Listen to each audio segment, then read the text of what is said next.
A narrativa bíblica apresenta não apenas o conceito do inferno, mas também a solução para ele, Jesus Cristo.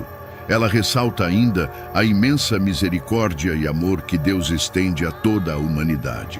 Jesus como a solução para o inferno. Jesus mesmo disse: "Eu sou o caminho, a verdade e a vida. Ninguém vem ao Pai senão por mim." João 14, verso 6. Esta é uma declaração profunda que coloca Jesus no centro da esperança da humanidade. Ele é a ponte, a solução, a saída da escuridão que o inferno representa. Reforçando isso, temos Atos 4, verso 12, que afirma: "E em nenhum outro há salvação, porque também debaixo do céu nenhum outro nome há dado entre os homens, pelo qual devamos ser salvos." A Bíblia consistentemente aponta Jesus como a única solução para o problema do pecado e da separação resultante de Deus que levaria alguém ao inferno. Ela também fala de um julgamento final, no qual todos comparecerão diante de Deus. Aqueles que rejeitaram a graça de Deus através de Jesus Cristo enfrentarão a separação eterna de Deus no inferno. E se alguém não foi achado inscrito no livro da vida, foi lançado no lago de fogo. Apocalipse 20, verso 15. Em termos simples, o inferno foi criado como um lugar de punição para o diabo e seus anjos. No entanto, devido ao pecado da humanidade e à rejeição de Deus, ele também se torna um destino para aqueles que recusam o presente da salvação de Deus. No entanto, o desejo de Deus é que todos se arrependam e o conheçam pessoalmente. E se não houvesse inferno?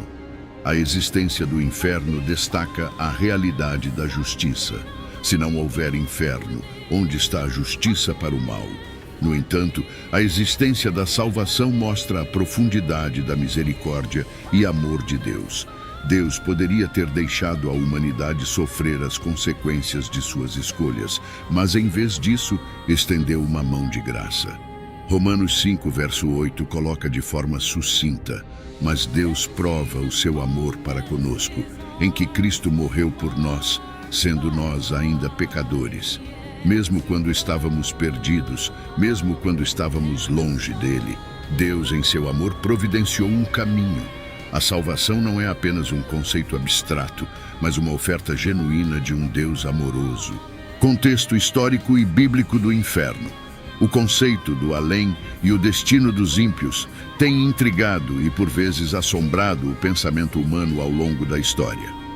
A Bíblia oferece insights sobre essas ideias por meio de uma lente histórica e evolutiva. Para entender a visão bíblica do inferno, é essencial explorar referências tanto do Antigo quanto do Novo Testamento.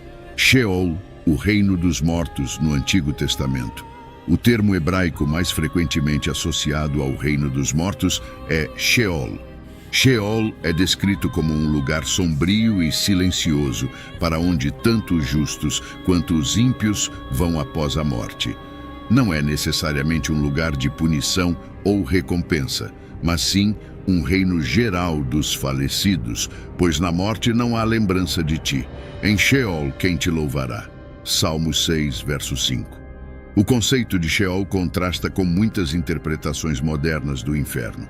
Em vez de um poço de tormento em chamas, Sheol é frequentemente visto como um estado de existência inconsciente, um lugar de descanso para as almas aguardando ressurreição ou julgamento eventual. Inferno e o destino dos ímpios no Novo Testamento. O Novo Testamento, escrito em grego, introduz termos e conceitos variados que proporcionam uma visão mais matizada do além e do destino dos ímpios. Geena. Este termo tem raízes no Vale de Inom, localizado ao sul de Jerusalém. Historicamente, era um local onde alguns antigos israelitas sacrificavam seus filhos pelo fogo, tornando-o um símbolo de julgamento e destruição.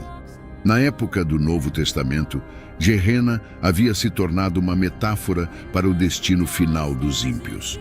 Jesus frequentemente usava Geena para descrever as consequências do pecado.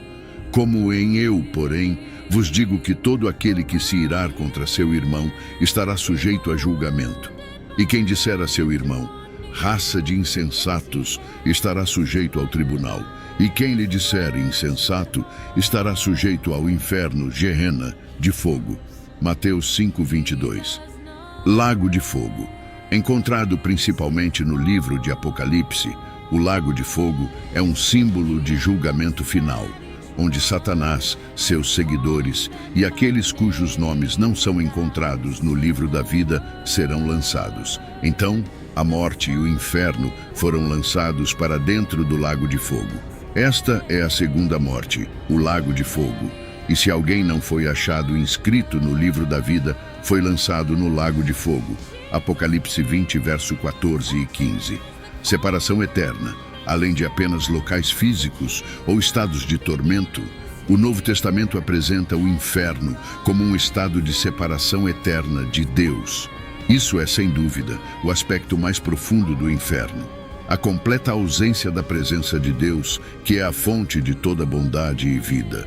Então ele dirá aos que estiverem à sua esquerda: apartai-vos de mim, malditos, para o fogo eterno, preparado para o diabo e seus anjos.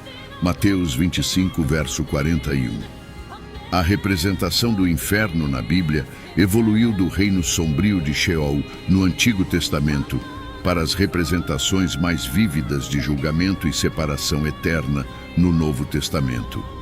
Através dessas escrituras, os leitores são convidados a lidar com as profundas questões da vida, morte e as consequências últimas de nossas ações e crenças. O inferno, como consequência da escolha humana, é um pensamento perturbador, mas a Bíblia sugere que o inferno é, de certa forma, auto-escolhido, refletindo o respeito de Deus pelo livre-arbítrio humano. Isso não quer dizer que as pessoas decidam ativamente e conscientemente: eu quero ir para o inferno. Pelo contrário, por meio de suas ações, prioridades e decisões, as pessoas podem escolher uma vida que está separada da presença, do amor e da graça de Deus. Jesus fala daqueles que, apesar de verem os sinais e maravilhas, ainda o rejeitam. No Evangelho de João, Jesus diz: e o julgamento é este: a luz veio ao mundo, e os homens amaram mais as trevas do que a luz, porque as suas obras eram más. João 3, verso 19. Este versículo sugere que mesmo quando apresentados com a verdade e a luz, que é Jesus, as pessoas às vezes escolhem a escuridão e a separação de Deus devido às suas ações ou escolhas. O livre-arbítrio é um presente de Deus. Isso significa que temos a capacidade genuína de escolher, amar, rejeitar, buscar e afastar. O respeito de Deus pelo livre-arbítrio humano é profundo. No livro do Apocalipse, Jesus diz: eis que estou à porta e bato. Se alguém ouvir a minha voz e abrir a porta, entrarei em sua casa e cearei com ele, e ele comigo. Apocalipse 3, verso 20. Esta é uma imagem poderosa. Deus, o Criador do Universo, está à porta de nossos corações e bate.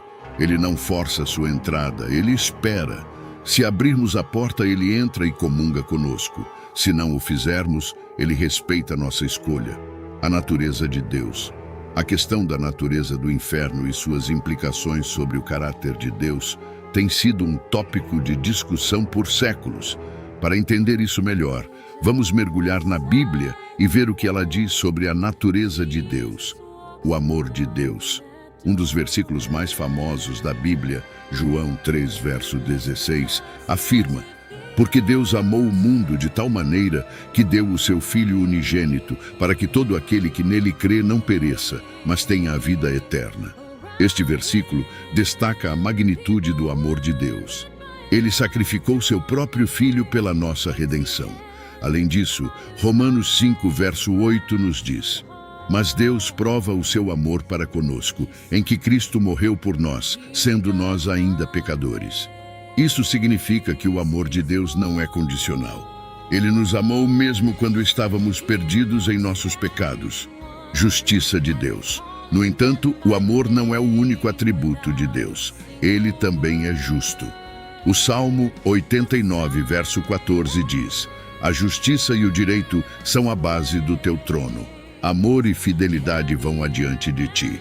Isso significa que, enquanto Deus é amoroso, Ele também assegura que a justiça seja feita. Romanos 2, versos 5 e 6, afirma ainda: mas segundo a tua dureza e coração impenitente, entesouras ira para ti no dia da ira e da revelação do justo juízo de Deus, que dará a cada um segundo as suas obras. Isso destaca que a justiça de Deus é imparcial e baseada em nossas ações. Santidade de Deus. A santidade é outro aspecto crucial da natureza de Deus. Isaías 6, verso 3 diz: e clamavam uns aos outros, dizendo: Santo, Santo, Santo é o Senhor dos exércitos. Toda a terra está cheia da sua glória. A santidade de Deus é incomparável, e é por causa dessa santidade que o pecado não pode existir em sua presença. 1 Pedro 1, verso 16, reitera isso ao dizer: porquanto está escrito: sede santos, porque eu sou santo. Deus nos chama a ser santos porque Ele mesmo é santo. Desejo de Deus de que todos sejam salvos. Embora Deus seja justo e santo, seu desejo supremo é que todos se arrependam e sejam salvos. 1 Timóteo 2, verso 4, diz que Deus deseja que todas as pessoas sejam salvas e venham ao conhecimento da verdade.